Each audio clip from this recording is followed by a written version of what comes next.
Good afternoon. I'm Richard Flaherty, President of the International Corrugated Packaging Foundation. Welcome to ICPF's 2019 Teleconference on the business of corrugated packaging and displays and the career opportunities. We're live here at WKAR PBS Studios, and I wish to thank the 500 students and faculty from 20 campuses across the country that have joined us today. I also wish to recognize the PBS team and Professor Kimberly Weir from Michigan State, who have played a major role in preparing for the teleconference today. Our moderator is Taylor Jensen. Taylor, the stage is yours. Go green.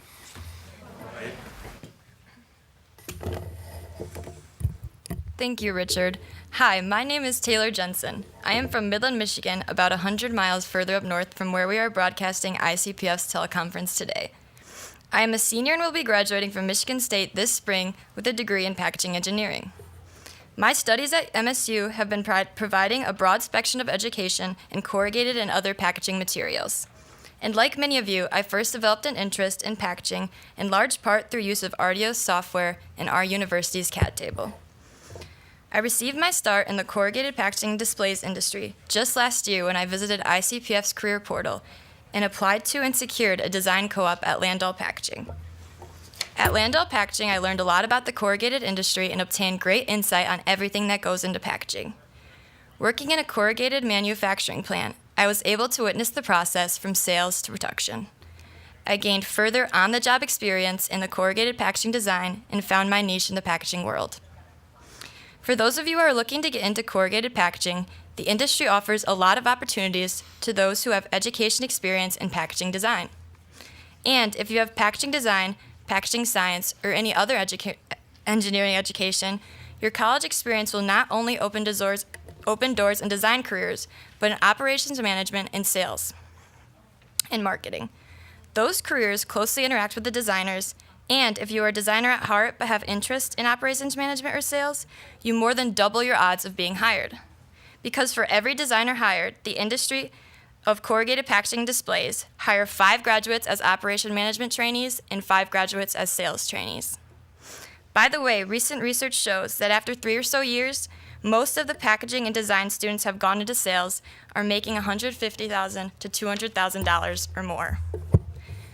After 10 years, those same graduates who went into corrugated packaging displays manufacturing often are making twice as much as their fellow students who at the same time accepted positions at CPG packaging departments. Likewise, designer and operation managers in corrugated packaging manufacturing industry do not run into glass ceilings on salary and career growth, as do the packaging graduates who are locked into CPG packaging departments. For these reasons, I am actively pursuing a full-time position in corrugated packaging and displays industry. I know many of the universities that are here today are regularly in contact with ICPF. In fact, many of the students at last night's dialogue dinner indicated that their universities schedule plant tours and industry speakers through ICPF for technical presentations in classrooms and at packaging clubs. Whether you are a faculty member or an officer of a packaging club, if you have not had a corrugated packaging speaker at your school, I encourage you to call or email ICPF. I am pleased to be a part of ICPF's interactive teleconference to play a part in helping all of you out there learn more about the global business of this green corrugated industry and the diverse career opportunities it offers. The International Corrugated Packaging Foundation, ICPF for short, is an educational foundation that is funded by individual corrugated corporations. It is also endorsed and sponsored by 2 separate trade associations in the packaging industry, the Fiber Box Association and AICC. You may best know ICPF for its donations of the CAD tables, wide format printers and testing equipment, Arduos and Arden design software, online curricula, and even several million-dollar presses that it has provided to your campuses, including my university, Michigan State. And I wish to remind faculty that today's ICPF online curriculum is available on ICPF's website, www.careersincorrugated.org. ICPF regularly expands the curriculum to incorporate the most recent developments in corrugated industry, like digital technology. Over 65 individual corporations with hundreds of facilities across North America support ICPF's annual teleconference and the other activities of ICPF. I encourage you to go to ICPF's website and explore it to learn more about them. Today, you will hear about the business of corrugated packaging and displays. Our industry panelists will address such topics as the markets that drive the business, new directions within the business of corrugated packaging and displays, the critical personnel and careers that are found in the industry, recent innovations, and many of the sustainable applications within the industry. With almost 1,200 locations in the United States, over 95% of you out there, no matter which state you reside, live within commuting distance of a potential corrugated packaging and displays employer. These many firms in the industry regularly hire recent graduates and student interns who are studying packaging engineering, graphic and structural design, marketing and sales, chemical engineering, mechanical engineering, industrial design, industrial engineering, business, supply chain management, and related majors and minors. It is a $33.1 billion a year industry in the U.S. alone, and it creates the most sustainable and environmentally sensitive packaging on the planet. Most importantly, those of you who enter the industry play a major role in developing even more sustainable packaging for a greener planet tomorrow. As I mentioned earlier, we have 20 campuses and over 500 students participating with us today. Today we welcome Appalachian State University. Welcome Professors Mandy Wu and your students. Ball State University. Welcome Professor Hans Kellogg and the Cardinals. Bowling Green State University. Welcome Professor Fugit and the Student Falcons. Cal Poly. Hello Irene Carbonell and the Mustangs. Clemson University. Welcome to Professor Pat Marcondes and the current college football national champions. Go Tigers. Dunwoody College of Technology. Welcome Professor Rivard and your design students. Illinois State University. Welcome Professor Andy Burke and the Redbirds. Also, hello to Mindy Chan, who joined us last year in our broadcast studios. She's an ISU junior with a graphics communications major and a business minor. Over the past year, she has been interning with West Rock. Indiana State University. Welcome to Professor Brian James and your graphic and packaging design students. Lewis Clark State College. Welcome to Professor Andy Toshoff and your graphic communication and packaging design students. Michigan State University. Welcome my fellow Spartans here in the PBS broadcast studios. We also have 12 guests here in our audience from Bowling Green State, Illinois State, University of Florida, and Virginia Tech. Visiting students, please stand.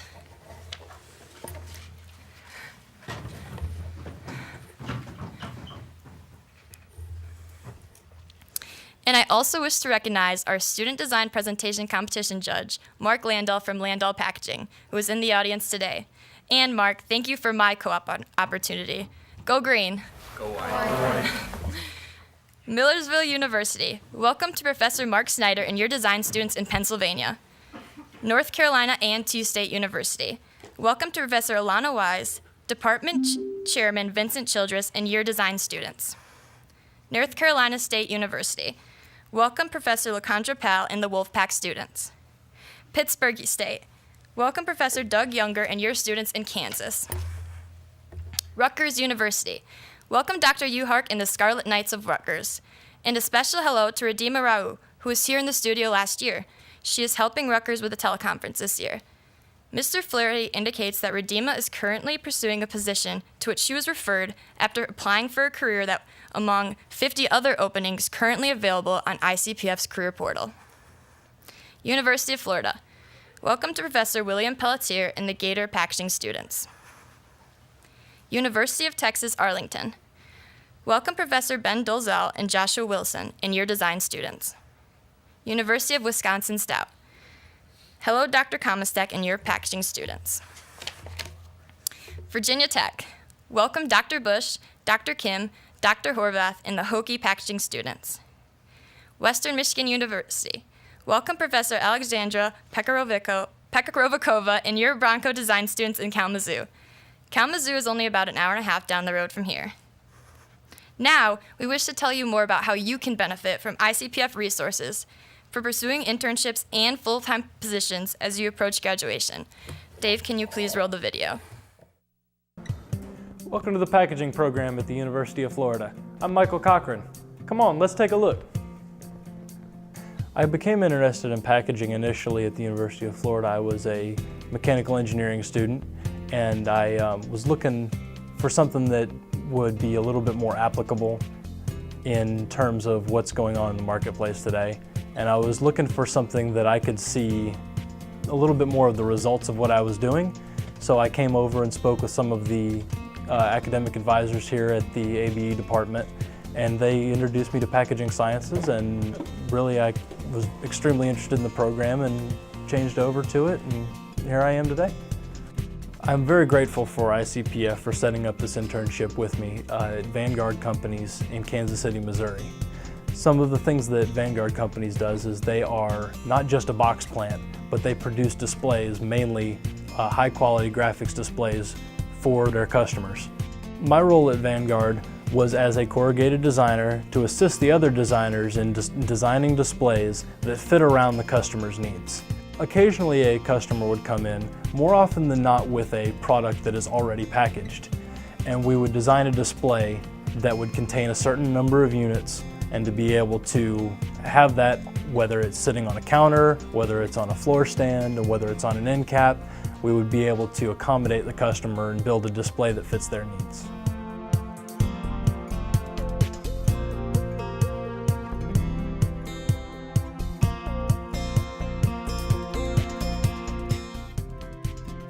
Some of the classes that I took at UF, for example, the computer tools for packaging, really helped segue me into my internship. I kind of, so to speak, hit the ground running, and some of my knowledge of how these computer systems work and how that they integrate with machinery such as CAD tables and the like. And it really allowed me to be able to understand what the designers were saying when they were showing me what to do, and it allowed me to be able to catch on relatively quickly. My internship helped me learn a lot more about the packaging field by introducing me to many different multidisciplinary consumers and how they really want their product to be recognized. It really taught me a lot about when a product goes onto a shelf, what are the thoughts of the consumer goods company? How do they want their product to be viewed in the marketplace, and how can we serve to better assist them? This experience at the internship gave me a lot more excitement about my decision to go over into the packaging sciences. I'm very, very interested in packaging, not only from a food packaging standpoint, from flexible films to glass, but into corrugated as well. I really enjoyed the experience of being able to design corrugated materials, and it really gave me a lot of enjoyment and understanding from being able to take what I'm learning into my classes and being able to apply it to what goes on in the world around me. I think it's great what ICPF is doing with their website and how that they've got things structured. And for those students that are out there just seeking to get started, what do I do to get an internship? If I want to get one, I want to get some experience while I'm still an undergrad, I'd highly recommend that they contact ICPF and get involved in what they're doing, because it's a very, very good system to be able to get you started in your career. I came back from my internship with a lot of great enthusiasm for packaging and for my degree as a whole, and really, really excited to be able to graduate and move on to get out into the world and actually do this thing for real.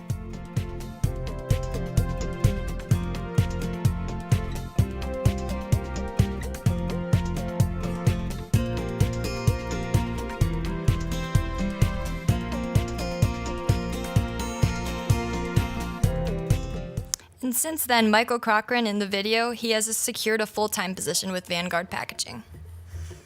We will now go to our panel speakers. You can request copies of the speaker's PowerPoint by emailing info@icpfbox.org.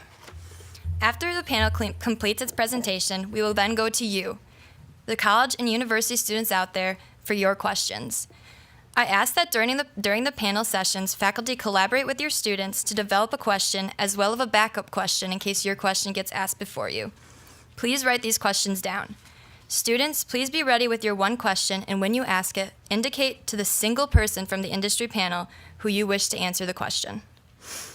I will also participate in answering any of your questions about entering the industry and using ICPF resources like ICPF's Career Portal, Resume Bank, design competitions, and student dialogue dinners to acquire student internships or acquiring career opportunities if you are approaching graduation. Your questions should be related to the business of corrugated packaging or on the careers. Please be aware that after the panelists make their presentations, we will go to Western Michigan University for the first question, and then we will proceed alphabetically in reverse to Appalachian State. If time allows, after Appalachian State has asked their question, we will go back to Western Michigan for a second question. Speakers, please remember that during the Q&A session, keep your responses brief and to the point. One person for each response. The responses need to be brief and concise to be sure we get to all of the campuses. After your questions, we will conduct ICPF's 2019 Student Design Presentation Competition. Top winners in the earlier 2018 AICC Student Corrugated Design Competition will compete for cash prizes today. We also will tell you how to enter this year's 2019 AICC Student Design Competition. Team winners will qualify to potentially be here next year, so stay tuned. Why has the corrugated industry thrived for more than 100 years as other industries have slipped into oblivion? Corrugated is an agile, sustainable product. It does a whole lot more than simply ship and protect products. It offers tremendous creative capabilities in meeting customers' packaging and display needs, while minimizing impact on the environment. A graphic example of this is the hotly competitive retail market in which corrugated has excelled in grabbing consumer attention and selling product. Coca-Cola actually told Wall Street Journal that consumers respond more to the package than they do to the brand. That's power. And that is corrugated in today's marketplace. Whether you are a packaging, graphic communication, business, engineering, supply chain or marketing, and sales student, you should know that careers in corrugated packaging displays are exciting, challenging, and rewarding. And it's only corrugated packaging that positively supports the environment. Our panelists will tell you more. First up is Greg Hall. Greg is the CEO of Smurfit Kappa North America. Prior to his current position, Greg held progressive positions at Orange County Container. That included Sales and Operation Manager, General Manager, Vice President, President of Packaging, and Chief Operating Officer. Smurfit Kappa is one of the leading producers of paper-based packaging in the world. With over 46,000 employees and approximately 370 production sites in 35 countries. Greg?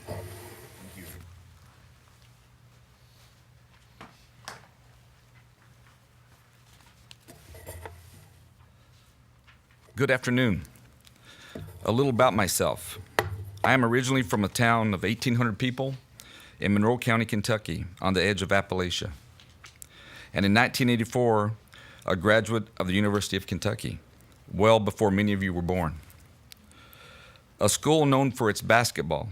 And since I'm here at Michigan State, we can debate later who has the best program. I also appreciate horse racing and raise Japanese cattle on my farm in Monroe County, Kentucky, all made possible by the corrugated industry.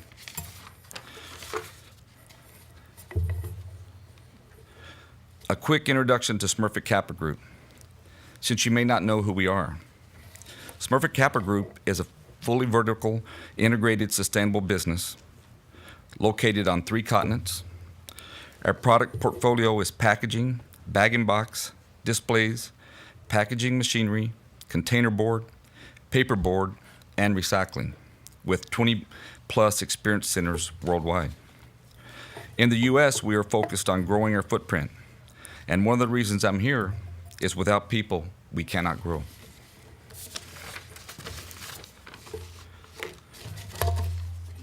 The sales approach to packaging has moved from a relational sale to a technical sale, of understanding your customers' pain points, issues, etc. You must know your customers' expectations and exceed them. Sales professionals of the future need to provide solutions to their customers through understanding their daily challenges and use the data available to address and exceed these expectations. Innovation and sustainability must drive these principles.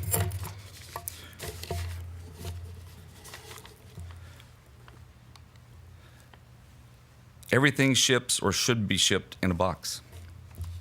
Corrugated packaging is primarily B2B.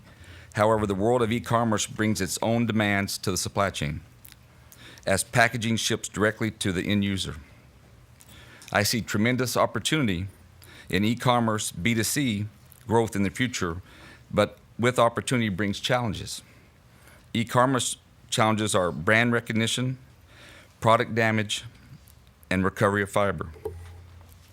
A major challenge is recovery of curbside due to e-commerce.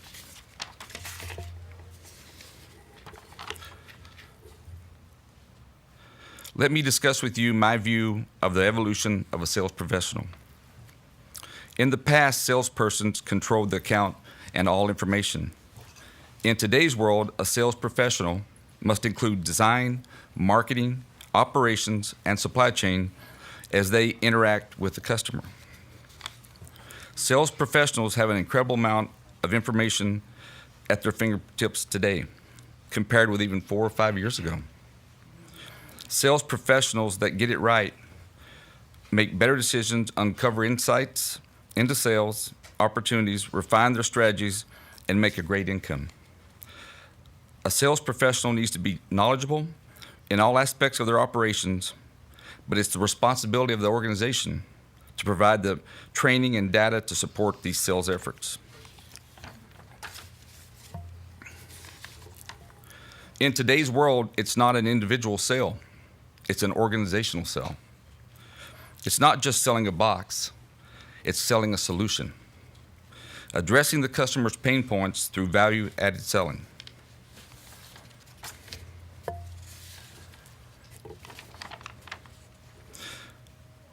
Let me give you insight to ongoing trends and developments in the industry.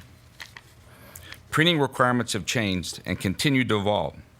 Digital printing and sustainability continue to dominate the agenda. Digital printing is focused on customization and speed to market and will play a major role in the future of retail shelf-ready packaging and displays. Automation is our manufacturing of our manufacturing sites, and the capital needed will continue to dominate the budgeting process. Everything ships in a box. To understand how to market, we need to understand where the business is going.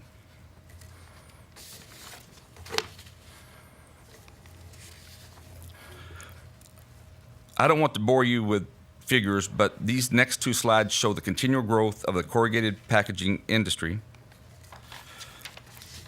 As you can see, the corrugated industry delivers continuous growth and is an excellent career choice. This industry provides stability and income potential not realized in other industries. The main takeaway here is the industry continues to grow, provides a great income, and is sustainable. What do I mean when I say sustainable? Corrugated is a naturally sustainable product. In the past year, we have experienced major customers rapidly moving to more sustainable packaging, dictated by both their customers and their awareness of the environment.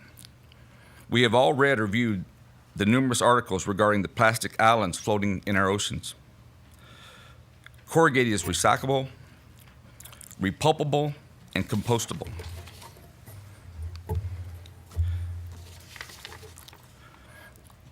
At SKG, like our competitors, sustainability is a core competency.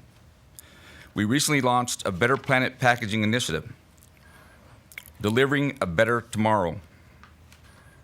It's our responsibility to develop sustainable solutions, more efficient packaging, consuming less energy, and promoting more recycling. And I invite each of you to visit our website and take part in our Better Planet Packaging Design Challenge.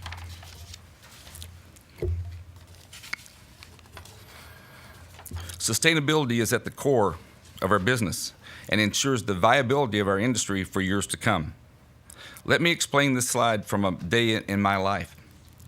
We recover old corrugated containers from retailers or curbside, take the recovered paper to our mills, repulp and make paper. This paper is shipped to our box plants where we corrugate, print, and die cut new boxes, and the cycle starts again.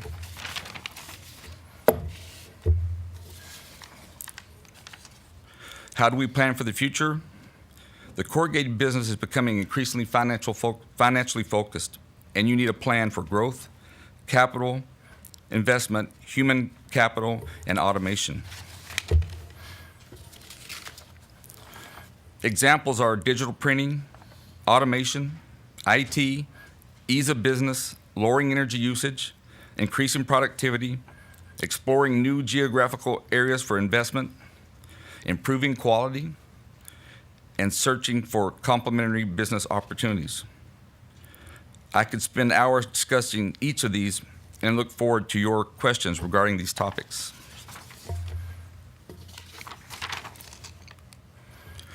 Why is the ICPF important to our industry? We need talent for the future.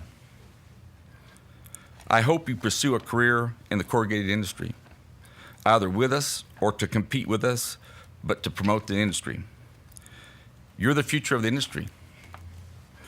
As you can see, I'm not getting any younger. We need talent like yourselves that challenges us to be better.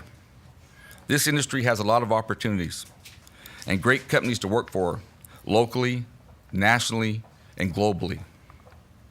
The possibilities are infinite. And again, corrugated is a sustainable product, and everything ships in a box. Where will you take this industry? And in conclusion, we must include everyone in our workforce. Inclusion and diversity at all levels must guide our recruitment, and I hope each of you join our industry and make a difference for years to come. Thank you.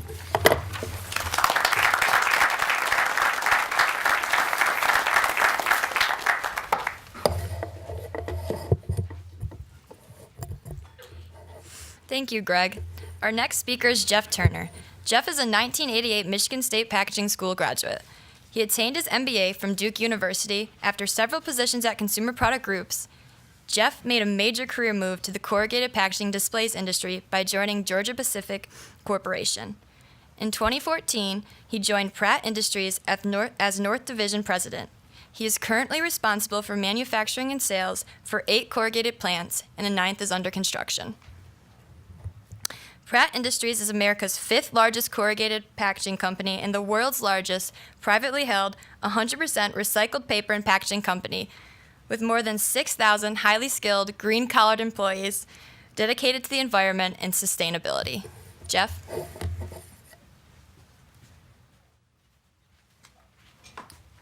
Thank you, Taylor. Good afternoon. As Taylor mentioned, I'm a Spartan. It was a little while ago now, but I'm also a Michigan native and current Michigan resident, so it's good to be here with you guys today in our great state of Michigan on this wonderful campus. Greg, nice job. That was very, very good presentation. I'm going to tackle the presentation, got to get going here, from four angles: the sales side, sustainability, what the growth looks like in our industry, and hopefully touch on the employment opportunities, which I think is the primary reason you're all here today. Selling corrugated is over a $30 billion industry. We still have what we call legacy accounts in our company, primarily things that package food and beverage, consumable goods, drive the revenue in our business still, but we see things like e-commerce, as Greg mentioned, specialty products emerging and new channels to sell. So the industry is just growing in many, many ways. Even that base business of consumer products continues to grow for us. There's some important selling roles in our company. In every company in the industry, there's national roles, regional roles. Maybe one of the most important roles in our business is that local salesperson tied to a corrugated box plant, outselling in the local market. We tend to find that business more profitable and sort of keeps the box plant alive. So it's a real important role. Inside the plant, we have customer service. Beyond that, design, technical resources, engineers, operating leaders. So there's many, many avenues that you can take in the corrugated industry that can be lucrative and provide a nice career for you and maybe someday your families. When you think about it, we all talked about this a little bit already, but almost everybody you can think of buys and uses a box of some fashion. It's still the biggest, the most prominent package to deliver goods to the marketplace in the world, and it has been for a long time.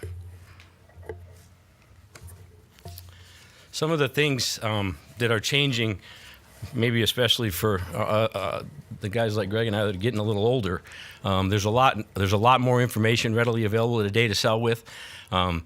Technology is really driving the way we sell. There's social media, which is second nature for you guys and maybe a struggle for me. There's a neat story that I wanted to share. Happens to be a recent graduate from the University of Michigan. That joined our Livonia, Michigan plant. And she very quickly jumped on LinkedIn, did a quick little search around with three things: Michigan alumni, procurement, and Metro Detroit. Inside of 6 months, this young lady was in front of a Michigan alumni procurement officer at Daimler Chrysler and ultimately sold boxes in their Mopar, which is their parts distribution line.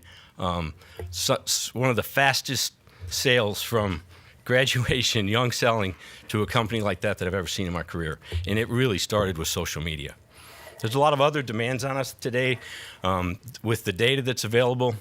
The supply chain is a very important part of the business.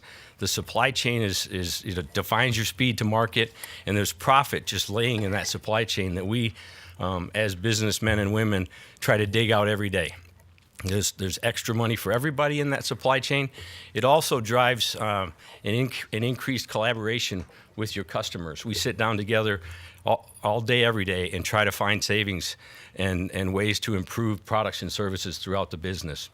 Supply chain synchronization is something new in my world. One of my largest customers is sort of demanding that we line up our production and our delivery rates to the actual consumer consumption of their product. Happens to be shampoo. So they would like us to be able to, every day a certain number of bottles of shampoo are taken off the store shelf. They only want that number of boxes made that requires to put those shampoo bottles on the store shelf. And we're not really wired that way. We like to make things by the truckload. So we're working on that with a large CPG today. Inside of our sales organizations, the compensation is predominantly commission-based, so it's variable. Sales cycle can be long. It takes a lot of hard work, but the best problem solvers, both inside the plants and out in the marketplace, tend to make the most money. If you work hard, you get rewarded in this business. And we need a whole new generation of salespeople. We're an industry that faces a lot of retirements in the next 10 to 15 years. A lot of people, I don't even know if I'll make it that long. A lot of people are starting to wind down, and there's holes in every box plant. The performance, even inside most of the businesses, operationally, it's performance-based compensation. The better you do, the more you can earn in our business. So there's just all kinds of ways to make a little bit of extra money in our industry if you're willing to put in the time and have the energy to work really hard. A little switch here to sustainability. 90% of all containers are recycled. Every box that gets reproduced averages about 47% recycled fiber inside of that box, roughly. And at our company, all the linerboard and medium that we make is 100% recycled. We have 4 operating 100% recycled paper mills in North America today, and they're all furnished with recycled paper.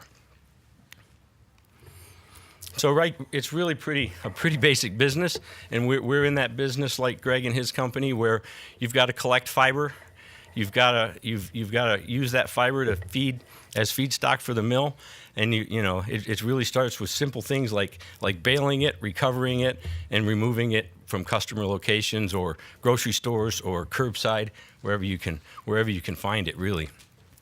The waste recovery process of paper comes with some other things. There's the most predominant one is plastic that's in that recycling stream. In our recycling business at Pratt, we have facilities around the country that sort and clean the recycled products that we pick up, because most of the time it's a single stream, so it's mixed up with everything, and we're after the fiber. These efforts across the corrugated industry divert millions of tons of waste from landfills every year. A couple of just photos for you that talks about collecting fiber. One of the neat things in our company is that we have a business relationship with the city of New York, and we buy all of their curbside recycled paper. And every day, a barge or two floats across the Hudson River full of paper and feeds a mill that we have in Staten Island, New York. That's the picture with Statue of Liberty in the background. And the waste yard in Staten Island is on the other photo. We take that paper and we take that waste paper and we turn it into new linerboard and send that linerboard to box plants and turn it into corrugated packaging. Similar to the slide Greg shared, there's a iterative process here that happens every day. One of the angles that we like in this process, and is we call it closing the loop, is we really like to deliver new boxes to a customer and recover their waste stream. So most big producers also have a waste stream of paper, and so it's pretty efficient if you land a truckload of finished product and you pull a truckload of waste out, lowers the distribution cost in the supply chain for everybody. We call that closing the loop. Happens every day with many of our clients. From an industry standpoint, there's over 1,100 corrugated manufacturing and display businesses across the country, more than 80,000 employees in North America and 1,000 cities that are in our business. This is Pratt Industries' footprint. You can kind of see where we're at. Our company started in the Southeast and grew from there. Recently started to invest on the West Coast, so we're the fifth largest, Taylor said, but we're only 5 or 6% of the market share, so we're a relatively small company in the business and trying to grow. Somewhere over the next 24 months, our industry's growing at over 2% a year. We're gonna go 4% more. Some people project even more than that. No one's really sure what's going to happen with e-commerce and the product to the front porch that's going on in the country today. If you look at e-commerce just over the last few years, probably can't read all of that, but basically in 2015 it was a $350 million segment of our business, and now it's approaching $700 million next year projected. So it's growing at a really rapid rate, and it comes with opportunity and challenge, as Greg mentioned. The food and beverage, I already mentioned that's a big user of corrugated. At Pratt Industries, we co-sponsor with some other companies and industries Wall Street Journal's Global Food Forum. The United States of America has the safest and most abundant food supply in the world, and we're trying to promote exporting our food to other countries, and that exporting of food, you need more boxes, right? It's good for our industry, so we're involved in that effort to try to promote the United States food supply across the world.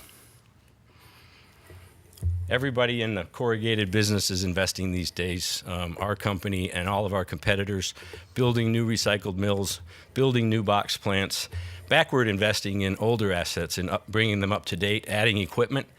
So there's more recycling centers that are needed and go in on a regular basis. So there's a lot of capital investment in the business today. But we're also investing in other things, technology and innovation. It's really a time of new products, better products. We find ways to use less fiber every day. We find new ways to print every day. We're also investing, and probably the biggest reason why we're all here today is in our people. Training, retention, hiring. You can't get in and out of a meeting in our business today without talking about talent at some level, and trying to figure out how we sustain our business and find enough talented people to keep it running. So you guys are really coming at a very nice time, I think, out of school. You've got a lot of opportunities, and we hope you'll try it with us. Again, performance-based compensation. the more harder you work, the more you can get paid in this business. So, in conclusion, I guess I would say 80,000 jobs plus and growing in the United States in our industry. It's growing very rapidly. There's a lot of new technology and things happening in our plants that requires better IT departments and more talented engineers, and a lot of folks that make the businesses run are required.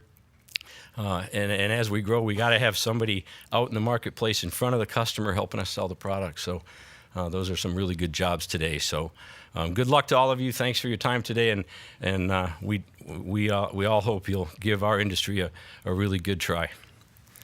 Thank you.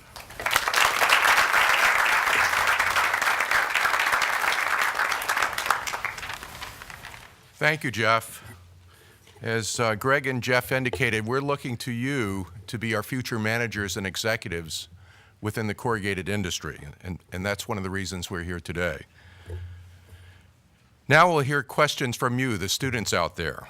Please remember, one question per campus, and when you create your question, please have a backup in case the school before you asks that same question.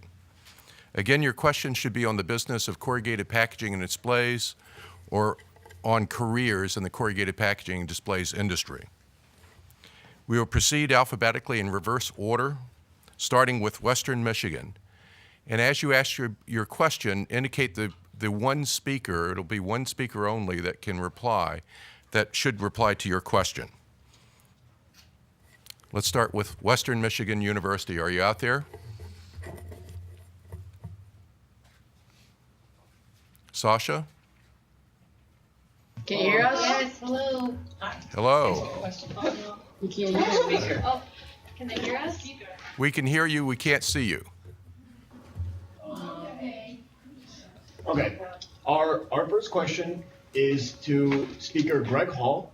We'd like to know, what is the percentage of corrugated packaged boxes coming from curbside, and how could it be improved? Well, I think if you look at, the collection rates or recovery rates over the last 4 to 5 years, there's been a drop in recovered rates in the industry, and that's been about a 4% drop. So I would think that just in 5 years we've seen a 4% increase overall in curbside. So the thought I would believe in, Jeff, you can add, I would think it's 4 to 5% currently and growing. So it'll be, each year it's getting much larger. Thank you, Greg. Very much. Virginia Tech. Hopefully we can see you and hear you. Okay, well, my question is for Jeff, and it's concerning vertical integration as it relates to e-commerce. So at Virginia Tech, our packaging jamboree this year, our theme is iPackage, and it focuses on e-commerce, so it's kind of been on my mind. But my question is, with Amazon being the big player, kind of, and them buying their own transportation infrastructure and everything, do you see them trying to integrate corrugated packaging into their own business? And if so, how do you think that'll affect the industry going forward? Hey, that's a good question. I think what Amazon's actually doing first is they're trying to find alternatives to corrugated packaging. So we've seen a little dip in our Amazon business, and there's an effort going on in Amazon called Ship in Own Container, and they're also moving to, and they're actually getting a little bad press right now for their plastic labels or plastic envelope mailers that they're using, because their recycling isn't as good. So whether they'll actually try to make boxes someday, which I think is the root of your question, who knows? I mean, that's not new. When I first started in this industry, a company called Owens, Illinois, was making glass and also trying to make their own boxes. And eventually they realized they were better glass makers than box makers, and they sold off all of those assets. So that's not a new idea, but never's a long time. So who knows if a big user someday might try to make it on their own? That could happen. Jeff, thank you. Next question, University of Wisconsin Stout. Are you there? And please remember that you can ask Taylor questions as well. Wisconsin Stout. Hello. All right, our question is for Jeff. What are the specific holes in the box plant? Is it mostly sales or design? Oh, you mean like job openings? Yeah, mostly for the students. Yeah. Probably, in my experience, the sales jobs are more frequently open than the design jobs in the box plants. That's what I've seen. And I think Taylor mentioned in her remarks that there's typically about 5 sales reps per designer in our industry. That seems like a good ratio to me as well. So I think sales is got more vacancies typically than the design lab. Roughly, as Jeff indicated, there are 5 openings for sales professionals coming into the industry for every designer, and also 5 managers for operations and production. So we're looking for not only designers, but designers and packaging engineers that are willing to go into operations and production as well as sales. University of Texas, Arlington. Are you there? We're here. Yes. Hello. Hello. Can you hear us? We can hear you. Okay. Our question here is for Greg. Can you tell us what specific skills or personality traits will lead recent graduates to success in sales for the corrugated packaging and display industry? Good question. I think that first of all, you need to have a passion for what you do and anything in life, but you need to be able to take the information that is available to you and use that with the customer. And when I say that is understand their pain points, understand what issues that they have and solutions that they need. And if you do that and use value selling, you'll be successful. But in sales, and as in anything in life, it takes hard work. Hard work is what makes you successful. Thank you, Greg. University of Florida. Are the Gators out there? Yes, we are. We can hear you. Our question is for Mr. Turner. How many times can corrugate be reprocessed, and how can companies improve this? Oh, that's a good question. I don't know if there's a specific, numerical answer to that. As you recycle corrugated board or mixed paper waste, every time you do it, the fibers get shorter and shorter and shorter. So at the front end of a recycled paper mill, there's a pulping, a screening, and a cleaning process that sorts out those fibers when they're too short. They kind of fall off. I don't know if there's any real accurate awareness of how long a particular fiber might last or how many times you can recycle it. But we don't reuse the boxes, right? We repulp that paper and make new paper out of it. And as we do that, the fibers get shorter and shorter and shorter, and soon enough they're just waste. Thank you, Jeff. Rutgers University. Hello. Our question is for Jeff. Hello. What are the biggest issues with corrugated that are related to the explosion of e-commerce? Could you repeat that question again? We're getting some feedback. Okay. What are the biggest issues with corrugated that are related to the explosion of e-commerce? So I'll just say 2 things. Actually, Greg mentioned one in his remarks. When corrugated gets delivered to the household, it can get lost. It gets put in the dumpster instead of the recycling bin. And so that was so recovering that fiber is an important thing that we're all sort of working on or thinking about how to improve. The other thing with e-commerce that's better than it used to be because of the popularity of purchasing things online, but still there's a real high demand for online purchases in October, November, and December for an obvious reason. So it swings some capacity problems into some box plants, and you can have a little more demand than you're maybe actually equipped to handle. So you start moving things further away and have to ship things further distances or run your businesses on overtime, which all cost a little more money. So the seasonality of it, I would say, is another problem that we face. Thank you, Jeff. Pittsburgh State. Hello. Good afternoon. Our question is for Greg Hall. Greg, you mentioned that the sales professional has more roles than just being in sales. As a college student, how do I become a more or less jack of all trades, learning sales, learning the marketing, learning the design? Is there something I need to focus on to be successful right out into a sales position? Well, I think that to be a successful salesperson, you need to know all the other departments inside of your organization. And I think it's important that when you bring on sales trainees, that they spend time in other departments working there, and so they better understand exactly how the entire organization works. And it helps them tremendously downstream when they're out there visiting customers, trying to bring customers on. They have a better idea of how the organization works internally, which helps them. I also believe that in today's world, we've moved further away from transactional selling, and it's more of a technical sell. And with that, you need to be taking out your designers, your technical teams, operationally, use everyone in the organization to help you close the account. And I think it's more of a group sale, really works and helps for a salesperson to be successful.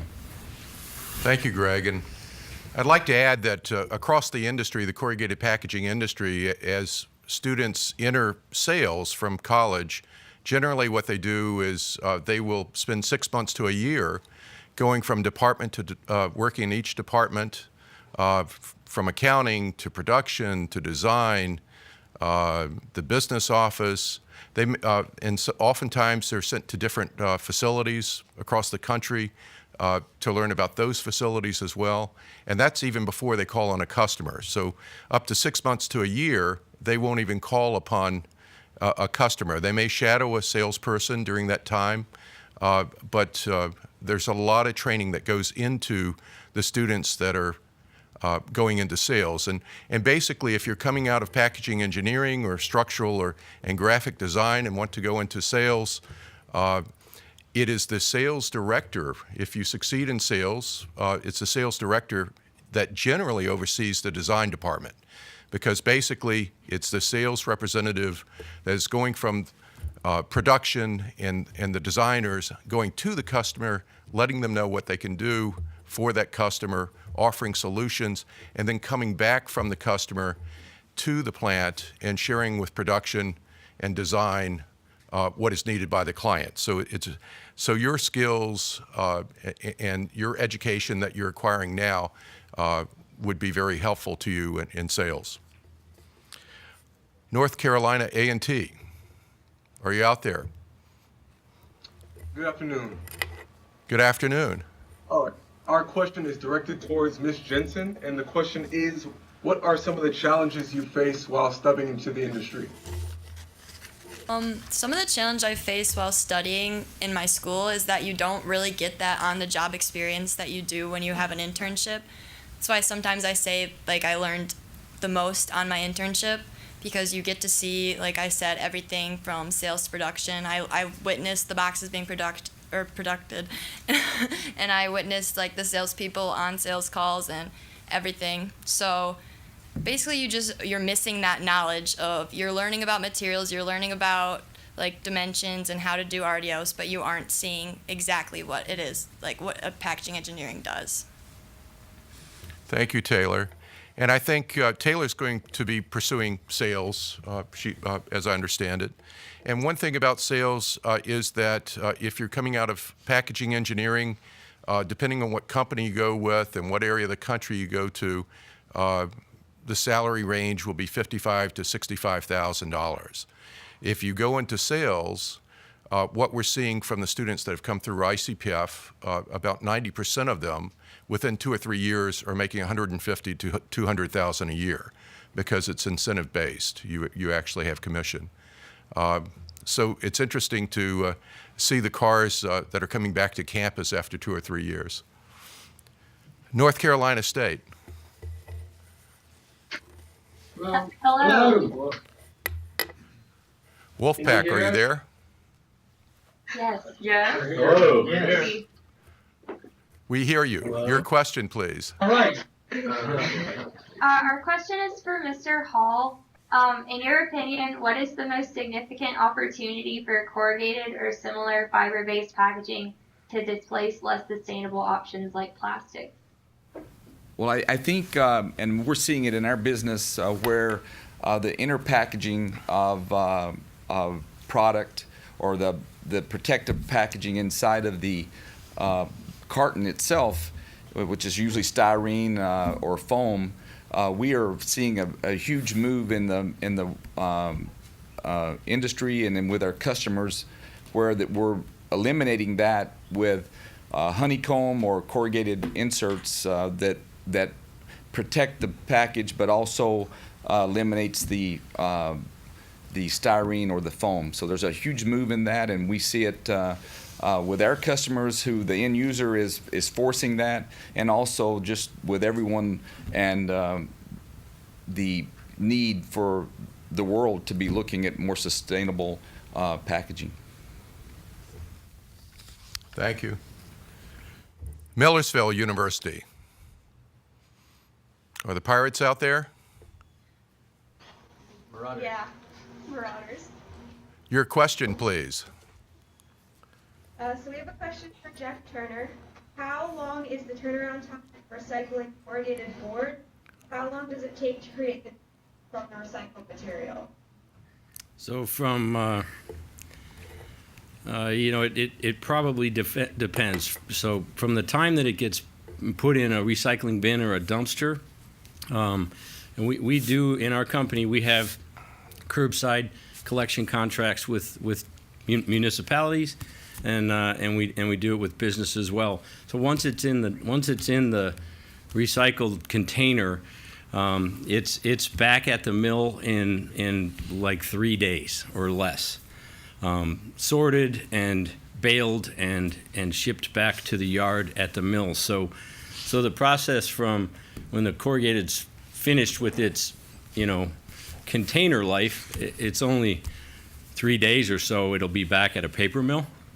But when the corrugated is produced in a factory, finished goods can sit in inventories at our customers for a long time. So the box could actually, be used as a container for a very long time before it's in a place to be recycled. But once it's getting into the recycling process, very quick, back to a paper mill. Thank you, Jeff. We're back to Michigan State. We have standing room only here. It's your turn for a question. Do you have a question? I'm a freshman here, and I'm wondering the logistics of being able to tour a facility for Jeff and seeing what the physical side of the industry could look like. So tours happen often. I would say the best thing to do would to use the ICPF and try to make contact, because you probably won't get a tour at a box factory if you just knock on the door one day. Although I might give you a tour just for having the guts to do that, but it's an interesting thing. It's not, we give tours all the time. It would be very easy to bring a group of students through a corrugated box plant. Ours are kind of far from here, right? But there's many competitors that are close by. I'm sure through Richard and his contacts, it would be easy to arrange a group, and that it goes for any university involved in this telecast. I think with just a little bit of effort, you could get a tour of a box plant. And as Taylor mentioned, we refer schools to for tours almost every other week. So we do provide a lot of conduit for classes to participate in tours. And in fact, Mark Landahl with Landahl Packaging for Michigan State, they each semester they provide a tour for students. So feel free to contact ICPF out there if you're looking for a speaker or if you're looking to tour a facility in your area. Thank you. Lewis Clark State College in Idaho. Hello. Our question is for Mr. Turner. On the topic of expanding traffic reach and building new box plants, what key factors make a potential new location most attractive for expansion? Okay, so I think the question is how do we select a site for a new corrugated operation? Yes. Yeah, thanks. That's a good question. Actually, someone at dinner last night I had that conversation with.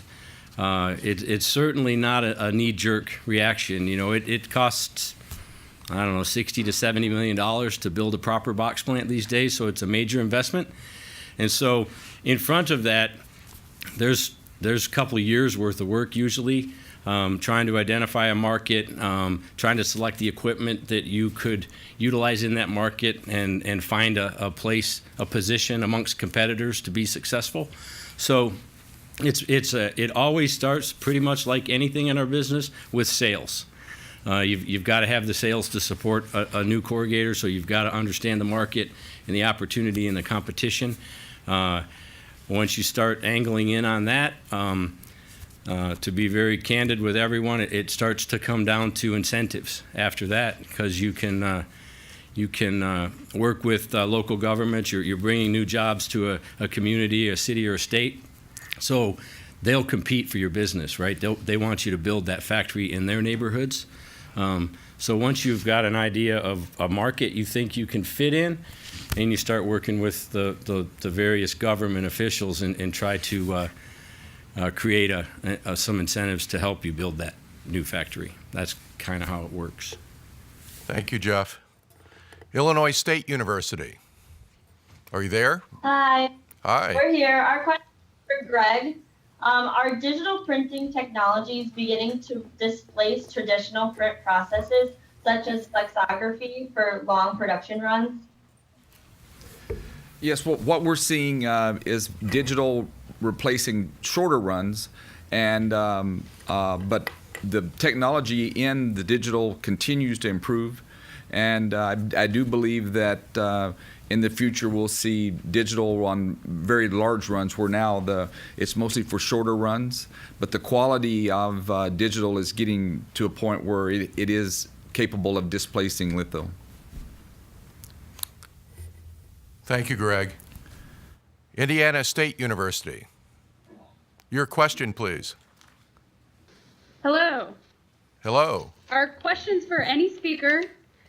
Are there any issues arising from younger aged new hires that we as potential future employees can attempt to be mindful of? Greg, you want to take that one? Yeah.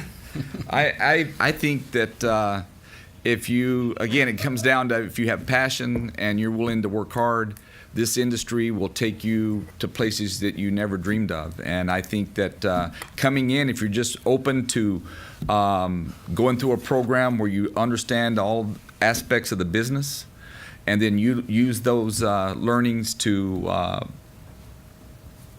promote yourself within the organization and with the customer base, if you're going into sales, to be able to get out there and bring in sales opportunities, just focusing on what the organization has to bring to you, and don't be shy, ask for opportunity, and good things will happen. Thank you, Greg. Dunwoody College of Technology in Minneapolis. Are you there? Hello. Hello. Your question, please. Hi. My question is for Jeff, and I was wondering what new developments in corrugated will affect the future of packaging. Well, I think it's twofold. The printing that Greg just talked about is on everybody in our industry's minds. How do you utilize digital printing to print on the run a little bit quicker? If we get to the point, and we will get to the point, where digital printing is on high volume machines. Today you have to set them up by hanging print plates. In the future, you you can digitally switch from one print job to the next in a second. So I think that's a big opportunity, and I also think that just the overall effort for our customers and our industry to improve our environmental footprint.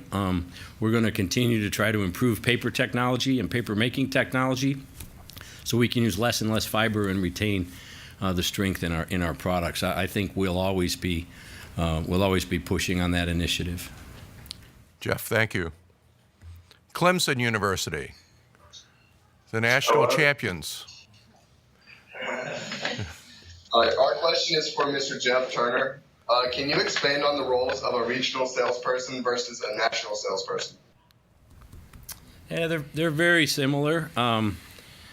It's more the accounts that they're managing. A national salesperson is really working with a large CPG that has operations, kind of from coast to coast.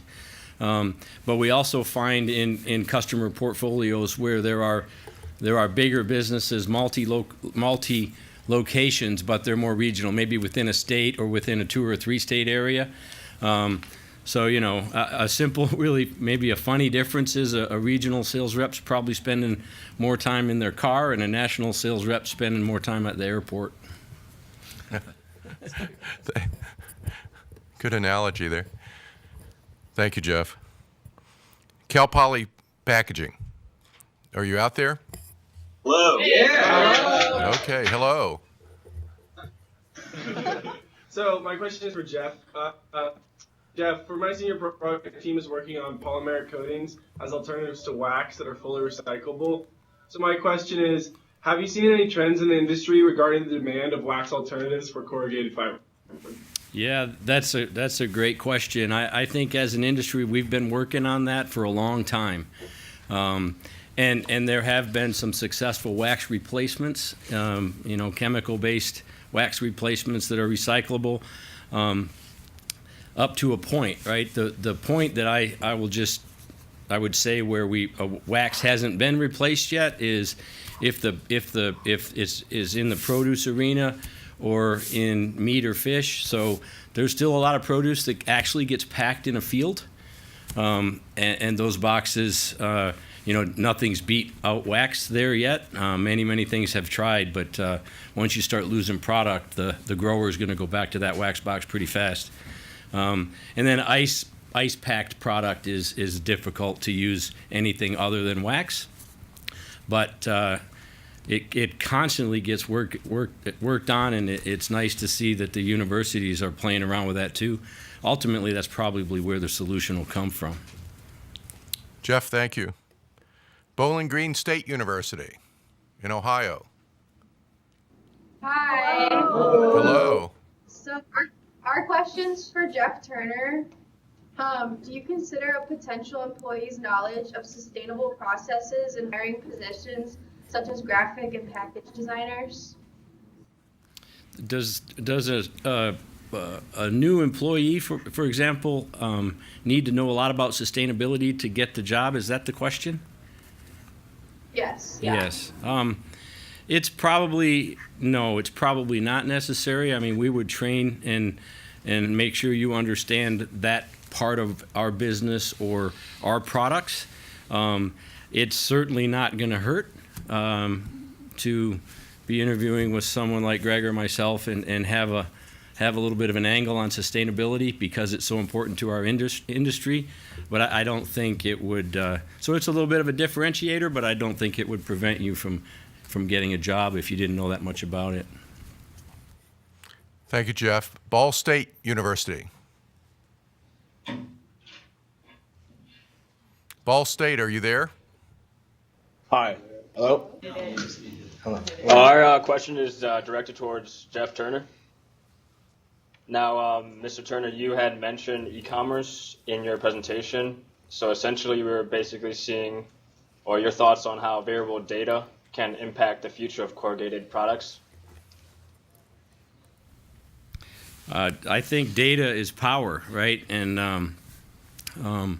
information in the hands of decision makers in companies or sales reps or operators in the plants. I mean, you're going to make better decisions, ultimately make better products and grow your business faster if you are making use of the data that's readily available today. So data analytics is a really big part of our business today. And honestly, 20 plus years ago when I started it really wasn't. It was different. You were sort of on your own to go figure things out and find opportunities. And now there's a tremendous amount of data available, not just in corrugated, in every industry. And data is power. I mean, you've got to find ways to use it. Thank you, Jeff. Remember, Greg and Taylor are here too when you ask your questions. I'm fine with it. Appalachian State, are you there? Yes, sir. Welcome. Can you hear me? We can hear you. Okay. So our question is for Mr. Turner. And it's, what programs or skills would you suggest prospective students learn to be desirable in the package design industry? Well, it takes creativity, but it also takes a pretty strong technical knowledge. There's a lot of, especially in structural design, there's a lot that goes into it. You have to understand paper combinations and shipping configurations and storage configurations. So to be a good structural designer, you have to have a pretty good knowledge of the entire supply chain and what your corrugated package is going to face to do the proper job designing the right pack and kind of hitting a most effective cost point for your customer. So the technical side of packaging, I think, is still super important, and where the kind of the margin and the profits come from in our business. Thank you, Jeff. We've gone through 20 universities, so we're going to cycle around. We have more time for Q&A, so we're going to cycle back around to Western Michigan University and continue alphabetically in reverse. Western Michigan University, hopefully we'll see you. Are you there? Yes, we're here. Go Broncos. Your second question. Okay, so question for kind of the future.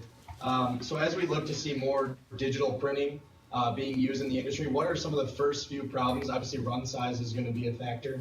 What are some other few problems that you think are preventing digital printing from coming into the industry as of right now? Greg, can you take that for us? Yeah, I think that digital printing has a lot of advantages. Some of the disadvantages you mentioned are that the longer runs. I think the ink cost for digital is much higher than the ink cost for Flexo, so that'll need to be over time worked out for the cost of the carton. Additionally, I think one advantage that digital has, every blank that you print can be a different image. So that's very powerful, but at the same time, how do you control that when it's going through the process on the machine and being able to basically handle the material after it's been printed and die cut? So I think the future, we're seeing the speeds on digital, which were impediment, have now really, over the past 5 years, the speeds of digital printing have increased, and they continue to increase. So I think the big issue at the moment, in my eyes, for digital would be the longer runs and the cost of the ink. Thank you, Greg. Virginia Tech. Are you out there? Yes. Yes. Hello. Is Gloria with you as well? My name. Hi, Gloria. How are you? Gloria was supposed to join us in the studios today, but they're snowed in at Virginia Tech, so she wasn't able to catch her flight. Your question. Hello, my name is An Huang. I have a question for Greg. So for the retail-ready packaging, what products or category give us the most trouble or challenge? Well, I think if it's something that's for retail shelf ready, Of course, you're trying to promote the product in the package on the shelf. So if you've got product that really is doesn't basically stand up by itself, and you're putting it on the shelf with retail shelf ready, once you start removing the product, the product has a tendency to start falling down, and then you don't have the presentation that you require. So I would think that would be the type of product that would give you the most problems in retail shelf ready. Thank you, Greg. University of Wisconsin Stout, your second question, please. Hi, this one's for Jeff Turner. You discussed how local companies are large factors to keep plants running in your presentation. Are smaller companies more profitable than larger corporations, and why is that? Well, there's a small company tends to need a different level of service maybe than some large users would use. Like a large company is going to probably have the ability to warehouse and the ability to distribute their own products or pick products up, or so local businesses, we tend to be able to sell a little more than just the box to that local customer, because they're so close to our plant. Design services and things like that, the things that you can provide around the box allow you to ask for a little higher price and get that price. So local business tends to drive a little bit more margin in most of the box plants I've ever worked in. Thank you, Jeff. University of Texas Arlington, your second question, please. All right. This question is for Greg. If you could make any one problem facing the industry disappear, what would that problem be and why?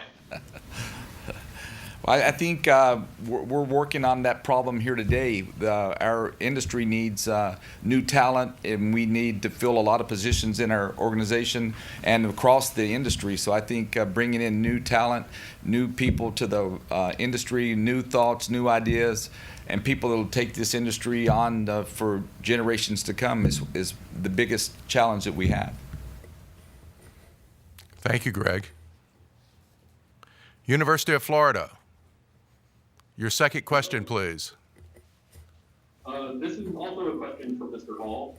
With the increasing popularity of drone technologies, how do you think aerial delivery technology will affect the way that packaging engineers have to design packaging? Well, to be honest with you, I'm not an expert in drones, but what I would tell you is that if it does ever happen, which it seems that there's a good chance that's going to happen, the package will need to be designed to protect the product in case of a mishap, or just to ensure that the box is designed in a way that the drone can easily pick it up and deliver it. Thank you, Greg. Rutgers University, your second question, please. Okay, our question is, besides boxes and displays, do you guys see any potential for corrugated in any other aspects of packaging? I think protective packaging that Greg mentioned is really, if just opening up packages these days, it's a pretty big business inside the box right now. And that requires really more skilled designers doing that type of thing. I don't know if it's exactly what you're asking, but there's another emerging market. It is a subset of e-commerce. It's called cold chain. So meal deliveries to the homes. I've seen some of my wife likes to do that once in a while, and those packages are very interesting to me. And there's a lot of non-recyclable things that are coming in that box right now. And I know inside of our company we're working on that. How do we make the insulation and the food protective packaging recyclable or more sustainable? So it's probably linked to protection and sustainability. Thank you, Jeff. Pittsburgh State, your second question, please. This question is for Greg Hall. Greg, you just mentioned that the industry obviously has a need for new talent, but how do we as educators go out and draw in new students into this industry or into our university programs? Well, I think almost all of the companies, like Pratt and like Smurfit Kappa or any of our competitors, have programs to bring new graduate management trainees into our organization. The ICPF is one way where that they have a portal that anyone can apply, and I would recommend that your students that you tell them to send their resumes into ICPF, but also to our companies, because we have our HR departments are there, and we actually have programs where we're bringing in 20 to 25 graduate management trainees per year. And also in regard to attracting students into your educational programs, if you go to ICPF's website, we actually have programs there and curricula there that you can take out to the local high schools and use in the community to recruit into design and packaging. So we encourage you to visit the website. And for those students that are interested in an internship or in a full-time position upon graduation, that same website, www.careersincorrugated.org, offers a career portal where you can post your resume and you can actually apply directly to positions that these companies here have posted on the portal, as well as another 65 that participate in that portal. So I know that we currently have over 50 positions that are open right now on the portal. So please visit, and visit often, because as we get closer to into the spring, companies will be adding internships, co-ops, and openings for new graduates. North Carolina A&T. Are you there? Second question, please. Yes. The question is, how diverse are the levels of education within Pratt Industries? Oh, wow, they're very diverse.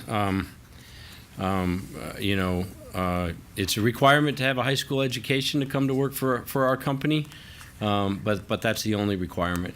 So you'll find people all the way throughout our company, from entry-level positions and machine operators to executives that have just a high school education from a formal education standpoint. So you don't necessarily need to get a higher degree to get going in our business. I think it helps. I think higher education builds skills and both technical skills and social skills, and gives you an opportunity to get going a little faster in your life, but it's not a requirement. And that varies from company to company. As certainly the more education you have coming into the industry, the more likely you'll be hired. But we certainly are open to. We have opportunities for high school graduates as well as college graduates. North Carolina State, are you out there? Oh, yeah. All right. So some of us are interested in the research and development end of the industry. What is the single biggest technical need of the corrugated packaging industry at this time? Greg, can you get that, please? I would think supply chain is a need. I mean, we're always looking to produce cartons with less fiber. And then in doing that, we need to ensure that we have the proper research and development behind that to ensure that the product is shipped without damage. And I think most of our facilities in all of the industry have design labs and testing labs where there's research is done there to ensure that the packages that we are delivering to our customers exceed their expectations. But I do believe in that area of fibers and less fiber in the cartons will continue to be a push from the industry, and in that push, the lightweighting of cartons, there will be a bigger need for research and development. Thank you, Greg. Millersville University, your second question, please. Yes, our question is for Taylor. Besides the internship, what classes or school experience did you find most helpful to prepare you? Right now I'm in a class that's all about like packaging technology. So we're working with the CAD table with Artios CAD, a little bit of Adobe Illustrator, and that helps a lot, especially for like a design career in the future and even a sales career. Thank you, Taylor. Michigan State, do we have a second question? So I'm going to leave this question open. One of the things that was brought up is the idea of being a commission-based industry, especially in sales. How does that idea play into a work-life balance? You mentioned that the more work you do, the more you get paid. Is there a balance there that you can find? Yeah, that's a tough question. Of course you can find a balance. I mean, we have thousands of sellers in this industry that have figured it out and found a balance. You know, and I would say that the harder you work up front, you know, the easier it might get down the road for you. Because when you are chasing a commission paycheck, I mean, you kind of want to have a minimum, right?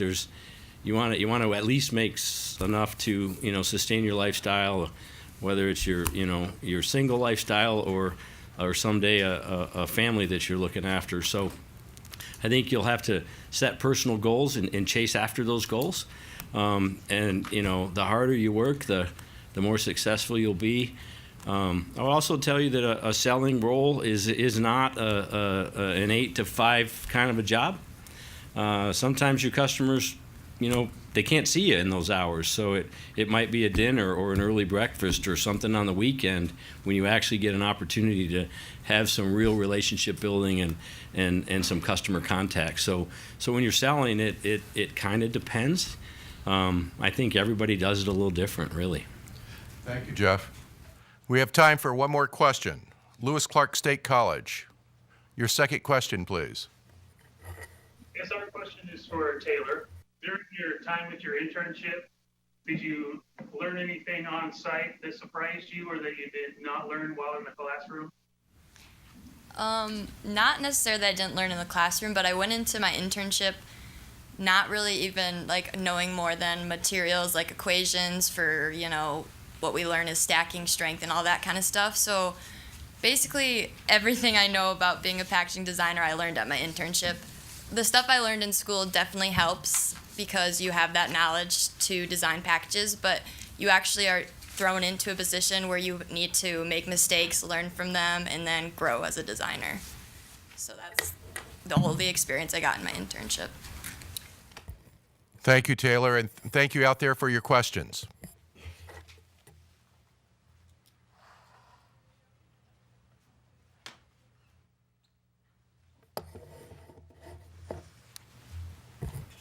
Remember, if you are interested in a job in our industry, go to ICPF's website, www.careersincorrugated.org, to search job openings and to place your resume on the career portal, where corrugated packaging firms seek both students for student internships and graduates for full-time positions. It really works.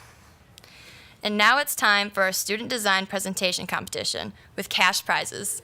It's a battle among 3 student teams, 2 from Cal Poly and 1 from University of Texas Arlington. This is ICPF's annual student design presentation competition. The competition is from last year's winners and AICC's Design to an Opportunity. These teams have already won awards on their designs. The key to winning today is all about their presentation. We have asked these students to show, tell, and sell their entry as they would to a prospective customer. Each team is limited to 5 minutes. Our judge will select first, second, and third place winners. They will judge on presentation content, presentation skills, and presentation of the design. Each team will receive a cash prize. The student teams that entered the Structural Design to an Opportunity competition this year were provided a real-world challenge to create a survival kit to be sent to a college student living in a dorm from a local grocery store. The idea was that it would be a customized box that a family member or friend would send to someone they know in college. The package would contain and protect a glass jar of jelly, a glass jar of peanut butter, a bag of chips, 2 packs of ramen, and a loaf of bread. The Graphic Design Challenge category was to design the package and graphics for a grocery store's 4th of July e-commerce box. This box would ship directly to the customer of a fictional grocery store prior to the holiday. Theoretically, the box would contain items to host a 4th of July picnic. The design of the box had to promote the fictional grocery store along with the holiday. Now let's go to our first team at Cal Poly Team 1. Sina Salehian and Kevin Martinez will explain why we should buy their design, Wicker. Cal Poly, are you ready? Sorry, you cut out there. Hello? Go ahead and start. Hello? All right. Hi, everyone. Thank you for having us this morning. My name is Sina. I'm a senior in graphic communication with a minor in packaging, and I'm looking forward to starting my career in this industry soon. Hi, I'm Kevin. I'm a senior industrial technology major looking for a job in the corrugated industry. And so we're here to show you how Wicker can help make life in the dorms a little more comfortable. So it's safe to say that at some point in our college careers, most of us have felt a little homesick. And especially in the beginning when you find it's difficult to find good places to eat or hang out with friends, it can be a challenge. So basically, we want to find a packaging solution that would make the experience of getting a care package even better. So, and we did just that with the Wicker basket by creating a unique and interactive corrugated container that also presents an opportunity to share a meal. It also provides convenience of having full meals delivered to your dorm in a basket that's ready to be enjoyed on a picnic. We conducted market research, and we found some most important in our target demographic was the unboxing experience. With this in mind, we designed just like an opening up a real world Wicker basket. So one of the things that we did to help with the unboxing experiences is we made cutouts in the lid, so it made it easy for the customer to open up the lid. Also, and after you open it, you see some nice graphics that show labeling each place of where the product is inside the package. Then we also have this handle that you can pull out, which kind of completes the look of a Wicker basket and is able to go away for shipping purposes. And we also added another cutout here on the lid to open up, and you can see the product inside. Now for the glass jelly container, we created a special insert so the product itself, because it's glass, doesn't harm the package, the products inside the package, and the packet or the product itself. So in terms of the graphics, we wanted to mimic the iconic wicker weave texture of a traditional picnic basket, while also maintaining a more contemporary design. So we tied together a modern logo along with some bold text, basically, and we're able to do that by keeping this consistent color palette across. Across the top face, you'll see we included a phrase, ready for study break, as basically it's sort of an invitation to our college students, target demographic. And as you open it up, you'll find that we kept the consistency by including those colors along with labeling each product using these unique and whimsical illustrations. So to help achieve the Wicker basket look, we used a complex trapezoidal shape, some chamfered corners on the side here. The basket and handle itself can be cut on a single die sheet of C-flute. It also has locking tabs, so you don't need any glue when it gets to the grocery store and someone's trying to put it together. The inserts on the die cut are, these inserts here are E-flute, and all the internal inserts fold, lock into place using friction and the rigidity of the outer basket. to help assemble it. And all of it can be flat and shipped to the grocery store where they can assemble it there. Since the wicker is more than just a care package, the structure of the package itself can be used to transport the product just like a traditional wicker basket, so you can bring it out and take it with you. The wicker package also has the ability to be used beyond just its intended use. So once all the peanut butter and jelly has been consumed, the package can be used to store art supplies, other food, or just memorabilia in general. So, as you can see, we designed this wicker basket to go beyond the ordinary aspects of ordinary subscription box services. And thank you. Your time is up. Sorry. Your time is up. Thank you, Cal Poly. For our second contestant, we go to the University of Texas Arlington student team consisting of Tatiana Martinez, Joyce Liu, and T. Huang. They will explain why we should buy their design, Acreage Goods. University of Texas Arlington team, please begin. Hello, we are the Acreage Goods team. I'm T. I'm Toddy. And I'm Joyce, and we are all graduating seniors studying visual communications and are open to opportunities in the packaging industry. So, Acreage Goods is a fictional Austin-based organic grocery store whose target audience ranges from 23 to 38-year-olds. They regularly deliver items and their produce to their customers, but in celebration of 4th of July, they wanted to make a special edition box. Their goal is to be a reliable source of local fresh produce to the community, because at Acreage Goods, health means a whole lot more. In order to represent these goals, when we were creating our brand, we decided to use the color green to represent the more organic aspect of Acreage Goods, and the color blue to symbolize trust and reliability. We also created an old cow mascot named Hubert, who symbolizes our farm-to-table mission. When we were creating our logo, we decided to use hand-drawn illustration style and Western-inspired typography. So our style is inspired by woodblock printing techniques, and we extended the style to the rest of the box, such as here and here.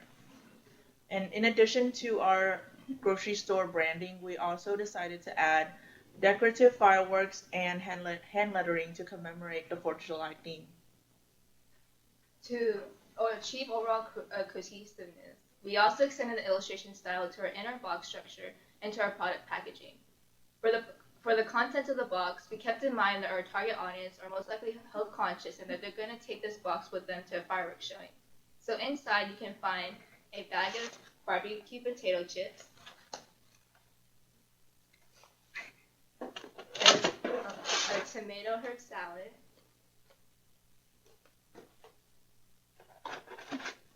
two granola bars, and 2 different flavored tea bottles.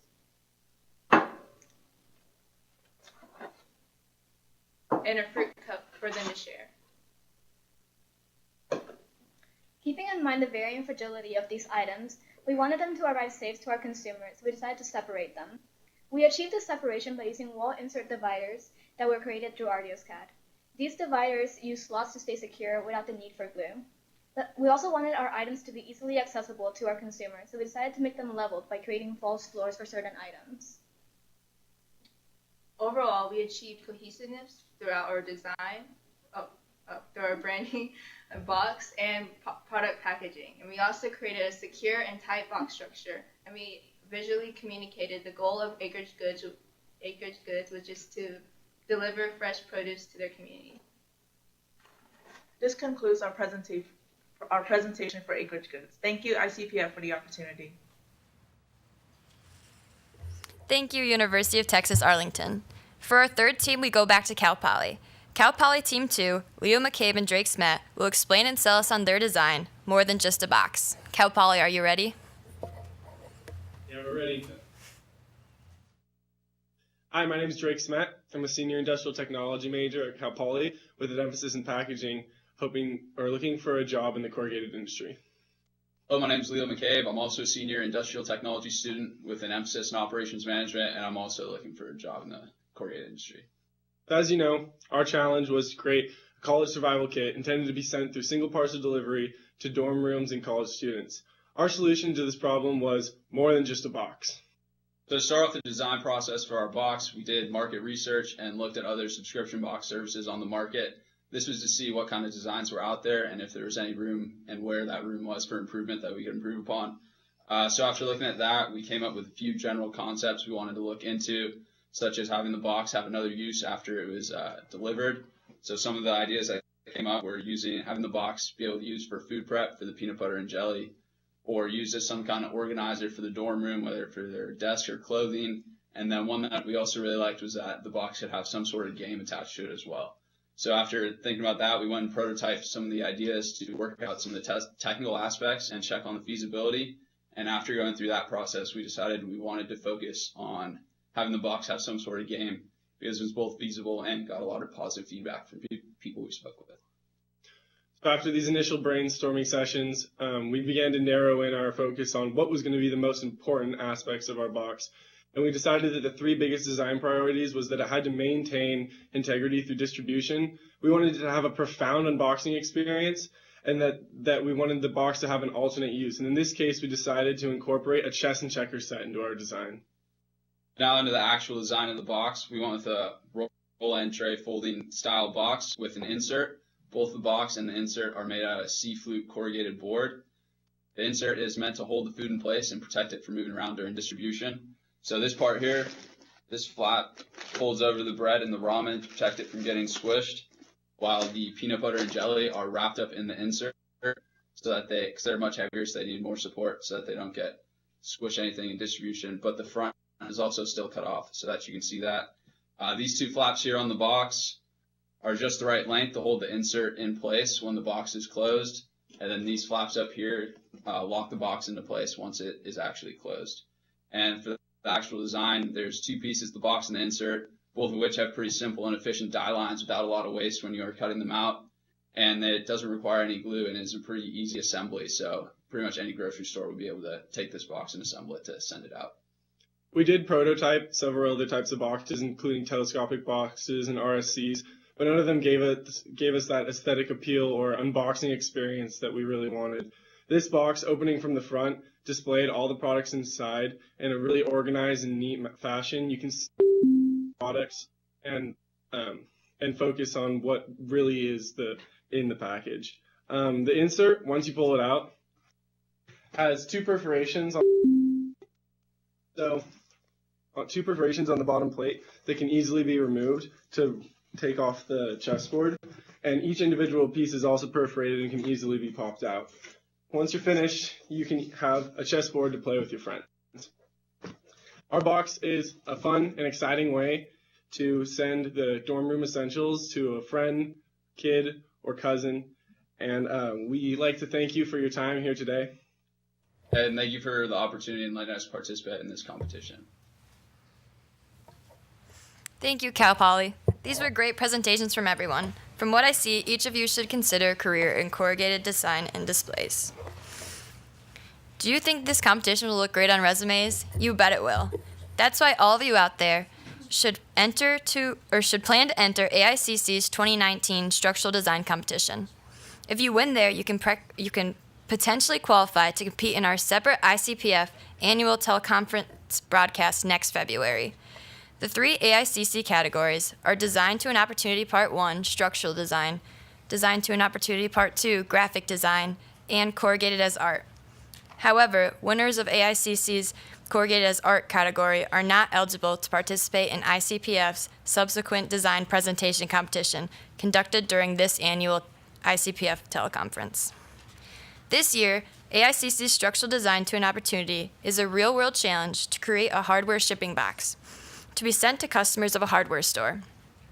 This package must contain 4 traditional 60-watt light bulbs, 1 16-ounce traditional hammer, and 1 box of nails. This challenge is all about the structure of the box. The structural design must withstand the rigors of courier delivery without anything being broken. AICC's Graphics Design Challenge category is to design the graphics for a hardware DIY or do-it-yourself package. This box will ship directly to a customer from a fictional hardware store.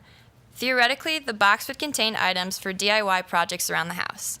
The challenge is all about the graphics of the box.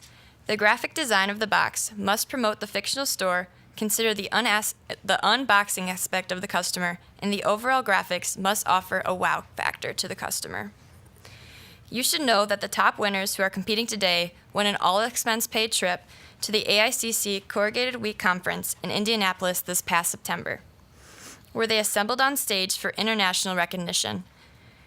Those who enter and win the AICC competition this year will be invited to join the AICC conference in Toronto, Canada this upcoming fall, all expenses paid. The winning entries will be displayed there, and the winning teams will be honored on stage at AICC's general session. The winning student teams will be entitled to attend all sessions and networking events held in conjunction with the meeting. All winners will also receive a distinctive plaque as well as a great boost to their resume. We hope that you will participate in this competition that offers cash prizes, recognition, and great exposure to potential employers in the corrugated packaging displays industry. AICC has told us that their design entries are due Friday, June 7th. Each of the universities and students with us today should consider competing. The full competition materials are available through a link to AICC from ICPF's website, www.careersincorrugated.org. Now, before we identify the winners from this ICPF competition, I wish to remind everyone to visit ICPF's website to view available jobs that are regularly posted on the career portal there. You should also post your resume there so it can be viewed by corrugated packaging and displays employers. This is how Landau Packaging's HR director and director of design first saw my resume. Also, you can contact ICF by email if you are interested in student internships and joining ICPF's LinkedIn Corrugated Career Network. An internship is a great way to get your foot in the door for a full-time position in the corrugated industry upon graduation. My experience is clear proof of that. In preparation for graduation, I am now using ICPF's career portal to apply to career positions, and I know it will lead to my dream position as sales or design career in Michigan. Have the winners of the 2019 ICPF Student Design Presentation Competition been selected? This was a close competition, so I want to make sure the judges had adequate time.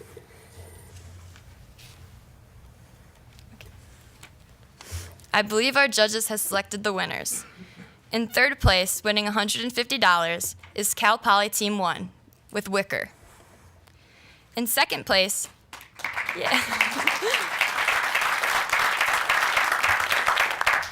In second place, winning $250, is University of Texas Arlington.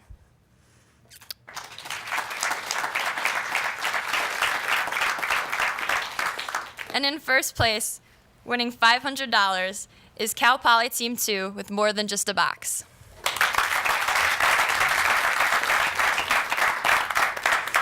Congratulations to all of our winners. Remember to visit ICPF's website, careersincorrugated.org.